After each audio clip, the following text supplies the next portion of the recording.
আমার প্রিয় ছাত্রছাত্রীবৃন্দ, কল্যাণী বিশ্ববিদ্যালয়ের অন্তর্গত বিভিন্ন কলেজে যে সমস্ত ছাত্রছাত্রী ফোর্থ সেমিস্টারে বাংলা অনার্স নিয়ে পড়াশোনা করছো, তোমাদের জন্য এই ভিডিওটি অবশ্যই ভিডিওটি শেষ পর্যন্ত দেখবে, কোনো রকমের স্কিপ করবে না। তোমাদের জন্য আজকে বাংলা অনার্সের সিসি 8 পেপারের সাজেশন নিয়ে উপস্থিত হয়েছি। তোমাদের 8 পেপারে রয়েছে সমালোচনা সাহিত্য ও প্রবন্ধ। তোমরা ভিডিওটি শেষ পর্যন্ত দেখবে, আর ভিডিওটি যদি ভালো লাগে অবশ্যই ভিডিওতে লাইক করবে এবং বন্ধুদের সঙ্গে শেয়ার করবে। আর তোমরা যদি বাংলা অনার্সের সমস্ত পেপারের নোটস যদি সংগ্রহ করতে চাও, তাহলে নিচে দেওয়া হোয়াটসঅ্যাপ নাম্বারে যোগাযোগ করো। তোমাদের অনার্সের প্রতিটি পেপারের জন্য 250 টাকা করে পেমেন্ট করতে হবে। শর্ট প্রশ্ন এবং বড় প্রশ্ন উত্তর সহ কমপ্লিট পেয়ে যাবে। আর তোমাদের এসিসি পেপারের জন্য 200 টাকা পেমেন্ট করতে হবে এবং জিই পেপারের জন্য 200 টাকা পেমেন্ট করতে হবে। অর্থাৎ তোমাদের ফোর্থ সেমিস্টারে 5টি পেপার রয়েছে, অনার্সের 3টি পেপার, এসিসি পেপার এবং জিই পেপার। এই 5টি পেপারের জন্য মোট তোমাদের 1100 টাকা পেমেন্ট করতে হবে। 1100 টাকা পেমেন্ট করলে মোট 5টি পেপারের কমপ্লিট নোটস পেয়ে যাবে, শর্ট প্রশ্ন এবং বড় প্রশ্ন উত্তর সহ, সাজেশন ভিত্তিক প্রশ্ন উত্তর সহ তোমরা পেয়ে যাবে। এর বাইরে কোনো প্রশ্ন উত্তর পড়তে হবে না, পরীক্ষায় তোমরা সমস্ত প্রশ্নই কমন পাবে। নোটস রেডি হয়ে গেছে, তোমরা চাইলে নিচে দেওয়া হোয়াটসঅ্যাপ নাম্বারে যোগাযোগ করো, প্রয়োজনে ফোনে কথা বলে নাও, তারপরে নোটসগুলো সংগ্রহ করে নাও। কারণ এই সমস্ত নোটস তোমরা সংগ্রহ করতে প্রচুর অর্থ ব্যয় করো এবং বিভিন্ন জায়গায় দূর দূরান্তে তোমরা ছোটাছুটি করো। সেখানে যে পরিমাণ তোমাদের অর্থ অপচয় হয়, সেই সঙ্গে সময়েরও অপচয় হয়। পরীক্ষার 7 দিন আগে পর্যন্ত তোমাদের নোটস সংগ্রহ করতে হয়, শেষ পর্যন্ত তোমাদের বিভিন্ন ধরনের বই কিনে পড়ে পরীক্ষা দিতে হয়। তাই তোমরা একদম কমপ্লিট নোটস তোমরা পেয়ে যাবে এবং তৈরি করা নোটস। আর এখন থেকেই তোমরা নোটসগুলো সংগ্রহ করে পড়াশোনা করো। 5 মাস ধরে এই নোটসগুলোই পড়বে এবং এগুলোই পড়ে পরীক্ষার জন্য প্রস্তুতি নিবে। এর বাইরে কোনো প্রশ্ন উত্তর পড়তে হবে না, তোমরা শুধু টেক্সট বুক, প্রবন্ধ, উপন্যাস, গল্প, নাটক যেগুলো রয়েছে সেগুলো তোমরা পড়ে নিবে। লাইব্রেরি থেকে বই তুলে বা নিজেরা সেই টেক্সট বুকগুলো কিনে পড়ে নিতে পারো, কারণ সেগুলো পড়লে তোমাদেরই সুবিধা হবে। তাছাড়া তোমাদের কোনো রকমের নোটস কিনা বা এখান ওখান ছুটে বেড়ানোর প্রয়োজন নেই। এই নোটসগুলো পড়লেই তোমরা সমস্ত প্রশ্ন 100% কমন পাবে। কারণ বিগত দিনে যে সাজেশন এবং প্রশ্ন আপলোড করা রয়েছে, সেই সাজেশনের ভিডিওগুলো দেখে নিতে পারো এবং পুরনো যে পরীক্ষা হয়ে গেছে 23 সালের, সেই প্রশ্নগুলো একবার মিলিয়ে দেখে নিতে পারো। আমাদের সমস্ত প্রশ্নই কমন ছিল এবং প্রত্যেকটি সেমিস্টারে আমাদের প্রশ্ন 100% কমন থাকে প্রতিটি বিষয়ে। বাংলা, ইতিহাস, রাষ্ট্রবিজ্ঞান, সমস্ত অনার্স এবং জেনারেল কোর্সে নির্দ্বিধায় নিঃসংকোচে তোমরা নোটস সংগ্রহ করো এবং পড়াশোনা করো, তাহলে তোমাদের অর্থ এবং সময় উভয়েরই সাশ্রয় হবে। এবার চলো দেখে নিই সাজেশন। প্রথমে দেখো প্রবন্ধ। প্রবন্ধ হচ্ছে আধুনিক বাংলা সাহিত্যের রোমান্টিক ভাবধারা। এই প্রবন্ধ থেকে প্রশ্ন। তোমাদের এখানে যে পিডিএফ কপিতে যে প্রশ্নগুলো দেওয়া রয়েছে, সেই প্রশ্নগুলো এখানে সব দেওয়া রয়েছে, তবে যেগুলো স্টার দেওয়া রয়েছে সেইগুলো তোমাদের জন্য ইম্পর্টেন্ট। তবে তোমাদের বলবো এই প্রশ্নগুলো সবগুলোই দেখে রাখার। দেখো রোমান্টিকতার বৈশিষ্ট্যগুলি কী কী, তা মহিতলালের আধুনিক বাংলা সাহিত্যে রোমান্টিক ভাবধারা প্রবন্ধ অনুসরণে আলোচনা করো। 2 নম্বর প্রশ্ন, রোমান্টিসিজমকে মেটিয়াভিলিজম বা বলার তাৎপর্য কোথায়? মহিতলালের অনুসরণে ক্লাসিক ও রোমান্টিকতার মধ্যে পার্থক্য নির্ণয় করো। এই প্রশ্নগুলো সবই উত্তর রয়েছে পিডিএফ কপিতে। 3 নম্বর প্রশ্ন, নতুন চিন্তার ভিত্তিতে দাঁড়াইয়া এই দ্বন্দ্বের সমন্বয় চেষ্টা করেন নাই, স্বাভাবিক কবিত্বের স্রোতে গা চালাইয়া দিয়াছিলেন। প্রাবন্ধিক কার সম্পর্কে কোন দ্বন্দ্বের কথা উল্লেখ করেছেন, তার ফলে সাহিত্যে কিভাবে ধরা পড়েছে? এখানে একটি করে প্রশ্ন রয়েছে, কিন্তু পিডিএফ কপিতে একাধিক অথবা প্রশ্ন রয়েছে। তারপর 4 নম্বর প্রশ্ন দেখো, টেনিসনের আইডিয়ালস অব দ্য কিং কাব্যটির সংক্ষিপ্ত পরিচয় দাও। এর প্রভাবে বাংলা সাহিত্যে কোন কোন চরিত্র রচিত হয়েছে বলে মহিতলাল মনে করেন? 5 নম্বর প্রশ্ন, বঙ্কিমের যুগকে হিন্দু নবজাগরণের যুগ বলা যায় কি না মহিতলালকে অনুসরণ করে আলোচনা করো বা মহিতলালের অনুসরণে আলোচনা করো। 6 নম্বর প্রশ্ন, মেঘনাদবধ কাব্য ও কবি প্রেরণা। কে কবি মেঘনাদবধ কাব্য রচনা করেন? এই কাব্য থেকে কে কিভাবে প্রেরণা লাভ করেছিলেন আলোচনা করো। 7 নম্বর প্রশ্ন, এই যুগের সর্বশ্রেষ্ঠ রোমান্টিক লেখক বঙ্কিমচন্দ্র। মহিতলাল এই যুগের সর্বশ্রেষ্ঠ রোমান্টিক লেখক কাকে বলেছেন? যুক্তিসহ আলোচনা করো। তারপর 8 নম্বর প্রশ্ন, বঙ্কিমচন্দ্রের শ্রেষ্ঠ রোমান্টিক রচনা চন্দ্রশেখর, আলোচনা করো। 9 নম্বর প্রশ্ন, আধুনিক বাংলা সাহিত্যে রোমান্টিক ভাবধারা প্রবন্ধে প্রাবন্ধিকের মূল বক্তব্য বা বিষয়বস্তু নিজের ভাষায় লেখো। উপন্যাসের মৃত্যু প্রবন্ধ থেকে 1 নম্বর প্রশ্ন, উপন্যাসের মৃত্যু প্রবন্ধের মূল বিষয়বস্তু বা সারবস্তু বা ভাববস্তু আলোচনা করো। 2 নম্বর প্রশ্ন, বাংলা সাহিত্যে মরণের ধরন আছে, সাহিত্যে মরণের ধরনগুলি প্রবন্ধ অনুসরণে আলোচনা করো। 3 নম্বর প্রশ্ন, বঙ্কিমচন্দ্রের উপন্যাসের মৃত্যুর যে ধারণাগুলি প্রাবন্ধিক সরোজ বন্দ্যোপাধ্যায় উপন্যাসের মৃত্যু প্রবন্ধে তুলে ধরেছেন তা আলোচনা করো। 4 নম্বর প্রশ্ন, বাংলা সাহিত্যে বঙ্কিমচন্দ্র রবীন্দ্রনাথ ঠাকুর যেভাবে উপন্যাসের মৃত্যু দৃশ্যগুলি রূপায়িত করেছেন তা উপন্যাসের মৃত্যু প্রবন্ধ অবলম্বনে লেখো। বা বর্তমান সমাজ ও সংস্কৃতি, এই প্রবন্ধ থেকে প্রশ্ন। দেখো 1 নম্বর প্রশ্ন, বর্তমান সমাজ ও সংস্কৃতি প্রবন্ধে নীরদ সি চৌধুরী বাঙালি সংস্কৃতির অবনমনের যে ক্ষেত্রগুলি চিহ্নিত করেছেন তা নিজের ভাষায় লিখো। 2 নম্বর প্রশ্ন, বাঙালি ভদ্র লোক বিষয়ে শ্রী নীরদচন্দ্র চৌধুরীর মতামত বুঝিয়ে দাও। 3 নম্বর প্রশ্ন, বাঙালি জাতিসত্তা কিভাবে গড়ে উঠেছিল তা প্রাবন্ধিক আনিসুজ্জামানের বাঙালির আত্মপরিচয় প্রবন্ধ অবলম্বনে বুঝিয়ে দাও।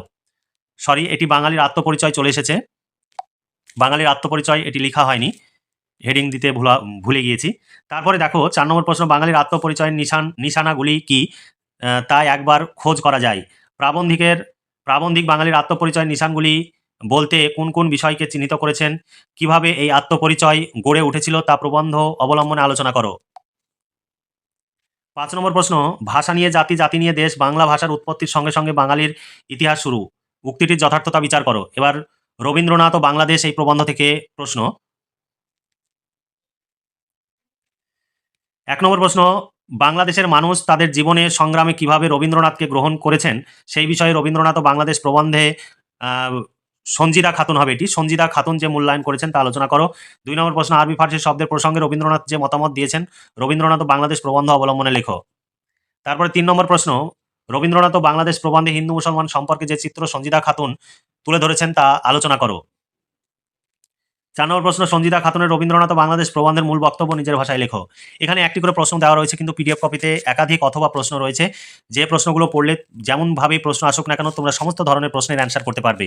তারপর সাহিত্যের তাৎপর্য থেকে প্রবন্ধ থেকে তোমাদের প্রশ্ন। 1 নম্বর প্রশ্ন, যেদিন থেকে মানুষের হাত পেয়েছে নৈপুণ্য, তার পেয়েছে ভাষা অর্থ, সেই দিন থেকেই মানুষ তার ইন্দ্রিয় বোধগম্য জগৎ থেকে নানা উপাদানে উদ্ভাসিত করেছে তার ভাবগম্য জগৎকে। বক্তব্যটির অন্তর্নিহিত তাৎপর্য ব্যাখ্যা করো। 2 নম্বর প্রশ্ন, রসের অনুভূতি প্রবল হলে তা ছাপিয়ে যায় আমাদের মনকে, তখন তাকে প্রকাশ করতে চায় নিত্যকালের ভাষা। কবি সেই ভাষাকেই মানুষের অনুভূতির ভাষা করে তোলে, অর্থাৎ জ্ঞানের ভাষা নয়, হৃদয়ের ভাষা, কল্পনার ভাষা। উদ্ধৃতিটির তাৎপর্য বিশ্লেষণ করো। 3 নম্বর প্রশ্ন, সাহিত্যের সহজ অর্থ যা বুঝি সে হচ্ছে নৈকট্য, অর্থাৎ সম্মিলন। সাহিত্যের তাৎপর্য প্রবন্ধ অবলম্বনে এই তাৎপর্যটি ব্যাখ্যা করো। এরপরে নরনারী প্রবন্ধ থেকে প্রশ্ন। দেখো 1 নম্বর প্রশ্ন, যথার্থ পুরুষ যোগী উদাসীন নির্জনবাসী, উক্তিটি কার? এই প্রসঙ্গে বক্তা কি কি যুক্তি দেখিয়েছেন? এর প্রতিবাদে দীপ্তি ও স্রোতস্বিনী কি বলেছিল? 2 নম্বর প্রশ্ন, নরনারী প্রবন্ধ অবলম্বনে রবীন্দ্রনাথের নারী ভাবনা প্রকাশিত হয়েছে তা আলোচনা করো। 3 নম্বর প্রশ্ন, আমাদের দেশে পুরুষেরা গৃহপালিত মাতৃলালিত, এটি গৃহপালিত হবে, গৃহপালিত মাতৃলালিত পত্নী চালিত। উদ্ধৃতিটি কোন প্রবন্ধ থেকে নেওয়া হয়েছে? মন্তব্যটির প্রবন্ধ অবলম্বনে বিশ্লেষণ করো, অথবা নরনারী প্রবন্ধ অবলম্বনে পুরুষদের যে অবস্থা দেখানো হয়েছে তা প্রবন্ধ অনুসরণে বিশ্লেষণ করো। এরপরে নরনারী প্রবন্ধের আরেকটি প্রশ্ন, নরনারী প্রবন্ধের সমীর চরিত্র ও দীপ্তি চরিত্রের বক্তব্যে তুলনামূলক আলোচনা করো। 5 নম্বর প্রশ্ন, শতরঞ্জ খেলাকে ঠিক লাল কালো রঙের সমান ছক কাটিয়া ঘর আঁকিয়া দেওয়া যায়, কারণ তাহা নির্জীব কাষ্ঠমূর্তির রঙ্গভূমি মাত্র, কিন্তু মনুষ্য চরিত্র বড় সিধা জিনিস নহে। কে কোন প্রসঙ্গে মন্তব্যটি করেছেন? মন্তব্যটির তাৎপর্য বিশ্লেষণ করো। এরপরে লাইব্রেরি প্রবন্ধ থেকে প্রশ্ন, তোমাদের শেষ প্রবন্ধ এটি। লাইব্রেরি প্রবন্ধ থেকে প্রথম প্রশ্ন, মানব জীবনে লাইব্রেরির গুরুত্ব কতখানি? লাইব্রেরি প্রবন্ধ অবলম্বনে আলোচনা করো। 2 নম্বর প্রশ্ন, লাইব্রেরি প্রবন্ধের মূল বক্তব্য বুঝিয়ে দাও। 3 নম্বর প্রশ্ন, লাইব্রেরি প্রবন্ধ ক্ষুদ্র পরিসরে রচিত হলেও এর ভাষা অসাধারণ, মন্তব্যটি বিচার করো। 4 নম্বর প্রশ্ন, লাইব্রেরি কি, লাইব্রেরির স্বরূপ বৈশিষ্ট্য আলোচনা করো। এই ছিল তোমাদের সাজেশনের প্রশ্ন। তবে তোমরা হয়তো বলতে পারো যে অনেক প্রশ্ন দিয়েছেন, কারণ বাংলাতে বিভিন্নভাবে প্রশ্ন হয়, তাই বাংলার নির্দিষ্টভাবে কোনো সাজেশন হয় না, তবুও আমরা বেশ কিছু প্রশ্ন আমরা তোমাদের সামনে উপস্থাপন করলাম। এই প্রশ্নগুলো পড়লেই তোমরা 100% কমন পেয়ে যাবে। আর পিডিএফ কপিতে একাধিক অথবা দেওয়া রয়েছে, তোমরা যদি পিডিএফ কপি সংগ্রহ করো তবেই উপকৃত বেশি সর্বাধিক হবে, কারণ এখানে একটি প্রশ্ন তোমরা দেখতে পাচ্ছ, কিন্তু পিডিএফ কপিতে একাধিক অথবা দেওয়া রয়েছে, যেভাবে প্রশ্ন আসুক না কেন তোমরা বুঝতে পারবে, লিখতে পারবে। আর এই সাজেশন দেখে তোমরা যদি পড়ো তাহলে তোমাদের এই প্রশ্নগুলো তৈরি করতে হবে, অথবা প্রশ্নগুলো তোমাদের নিজেকে তৈরি করে নিতে হবে। আর আমাদের কাছ থেকে সংগ্রহ করলে সমস্ত নোটস তোমরা তৈরি করা পেয়ে যাবে, তোমাদের কোনো রকমের টেনশন করতে হবে না, বা বিভিন্ন জায়গায় ছোটাছুটি করে মানে প্রচুর টাকা ব্যয় করে সময় অপচয় করে নোটস সংগ্রহ করারও প্রয়োজন হবে না। তাছাড়া তোমরা নোটস লিখতে যাবে, সেই নোটস লিখতে গিয়ে প্রচুর বানান ভুল করবে, আর সেই ভুল বানানের নোটস মুখস্থ করে পরীক্ষা দিতে গিয়ে সেখানে আরও বানান ভুল হবে, ফলে তোমাদের মার্কসের যে মার্জিন সেটা অনেক কমে যাবে। কিন্তু আমাদের এখানে বানান ভুলের পরিমাণ নেই বললেই চলে, 2-1টি টাইপিং মিস্টেক হতে পারে, সেগুলো তোমরা স্ক্রিনশট মেরে পাঠালেই সেগুলো সংশোধন করে দেওয়া হবে।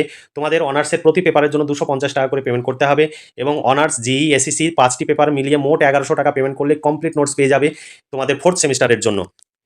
আর তোমাদের কোনো রকমের টেনশন করতে হবে না, কোনো প্রবলেম হলে নিচে দেওয়া হোয়াটসঅ্যাপ নাম্বারে ফোন করে তোমরা কথা বলে নিতে পারবে, আর সমস্ত সহযোগিতা পাবে। তবে বাইরে থেকে নোট সংগ্রহ করলে কোনো রকমের সহযোগিতা পাবে না। আর কখনোই ফেসবুক বা হোয়াটসঅ্যাপের গ্রুপের মেসেজ দেখে, বা তোমার নাম্বারটি অটোমেটিক কোনো গ্রুপে অ্যাড হয়ে গেল, তারপর সেখান থেকে তোমাকে বলছে নোটস নেওয়ার কথা, তোমরা কখনোই সেই গ্রুপে থাকবে না, সঙ্গে সঙ্গে সেই গ্রুপকে তোমরা রিমুভ করে বেরিয়ে যাবে এবং ব্লক করে দিবে সেই সমস্ত নাম্বারগুলো। নইলে তোমাদের নানা ধরনের প্রলোভন দিবে, অল্প টাকায় নোটস দেওয়ার কথা বলবে, এবং তোমরা পেমেন্ট করলে তোমাদের নোটস দেওয়া হবে না, নোটস দেবে না। এইরকম আমাদের প্রচুর প্রচুর অভিযোগ জমা পড়ছে, যে কারণে তোমাদের সচেতন করে দিচ্ছি, ফেসবুক বা হোয়াটসঅ্যাপের কোনো গ্রুপের মেসেজ দেখে কখনোই নোট সংগ্রহ করতে যাবে না। আর আমাদের এটাই একমাত্র অফিসিয়াল নাম্বার, এই নাম্বারেই পেমেন্ট করবে। অনেকে আমাদের চ্যানেলের নাম করে বাইরে নোটস বিক্রি করছে, কখনোই অন্য নাম্বারে পেমেন্ট করবে না, তাহলে তোমার টাকা ফ্রড হওয়ার সম্ভাবনা থাকবে। এই নাম্বারেই তোমরা পেমেন্ট করবে, এই নাম্বারেই যোগাযোগ করবে, আদার্স কোনো নাম্বারে যোগাযোগ করবে না। আমাদের চ্যানেলের পক্ষ থেকে কাউকে কল করা হয় না, ফোন করা হয় না বা মেসেজ করা হয় না নোটসের জন্য। তোমাদের প্রয়োজন হলে তোমরাই যোগাযোগ করবে এবং একাধিকবার ফোন করলে সেই মিস কল দেখে আমাদের অল্টারনেটিভ নাম্বার থেকে তোমাদের ব্যাক করা হতে পারে। তাছাড়া তোমাদের কখনোই ফোন করা বা মেসেজ করা হবে না। আর তোমরা আমাদের কাছ থেকে নোটস সংগ্রহ করলে সমস্ত সহযোগিতা পাবে, আর কোনো রকমের দামাদামি হয় না, কারণ আমাদের অভিজ্ঞ শিক্ষক মণ্ডলী দ্বারা এই সমস্ত নোটস তৈরি হয় এবং প্রচুর খরচ হয়। তাই তোমরা কখনোই আমাদের সঙ্গে দামাদামি করবে না বা কটু কথা বলবে না, কারণ প্রচুর পরিশ্রম এবং প্রচুর অর্থ ব্যয় হয়। তাই আমাদের পক্ষে ফ্রিতে তোমাদের নোটস দেওয়া সম্ভব নয়। তোমার প্রয়োজন হলে যোগাযোগ করবে, নইলে তোমরা এই সাজেশনের প্রশ্নগুলো ফলো করে তোমরা পড়াশোনা করতে পারো, নিজেরা তৈরি করে পড়াশোনা করবে, কিন্তু কখনোই বাজে কমেন্টস তোমরা করবে না। এইটুকু তোমাদের প্রতি আমার রিকোয়েস্ট রইল, কারণ সেটা আমাদের খুবই আহত করে, ভীষণভাবে কষ্ট পাই। কারণ কখনোই কেউ বছরের পর বছর ফ্রিতে কাজ করবে না। আমাদের যে সমস্ত শিক্ষক মণ্ডলী রয়েছে তাদের নির্দিষ্ট তাদের প্রতি মাসে এবং প্রত্যেকটি পিডিএফের জন্য তাদের নির্ধারিত প্রাইস তাদের পেমেন্ট করতে হয়, তবেই তারা আমাদের নোটস দেয়। তাই কেউ ফ্রিতে কাজ করে না। তাই আমরা একটা ন্যূনতম অ্যামাউন্ট রেখেছি যাতে তোমাদের ক্রয় সাধ্যের মধ্যে থাকে, তোমাদের যাতে কোনো রকমের কষ্ট না হয়। তাই তোমরা এই সামান্য প্রাইস নিয়ে কখনোই দামাদামি করবে না। আর আমাদের কাছে দামাদামি করলে বেশি যদি তোমরা উল্টোপাল্টা মেসেজ করো, তাহলে সেই নাম্বার আমরা ব্লক করে দিতে বাধ্য হই। তাই কখনো কোনো কারণে অবান্তর কথাবার্তা বা অপ্রাসঙ্গিক কথাবার্তা বলে মেসেজ করবে না, তাহলেই তোমার নাম্বারটি ব্লক করে দেওয়া হবে। পরবর্তীতে তোমার প্রয়োজন হলেও তুমি যোগাযোগ তখন করতে পারবে না। তাই তোমরা হোয়াটসঅ্যাপ নাম্বারে যোগাযোগ করবে, প্রয়োজনে ফোনে কথা বলে নেবে, তারপর নোট সংগ্রহ করবে, কোনো রকমের দামাদামি আমাদের সঙ্গে করবে না।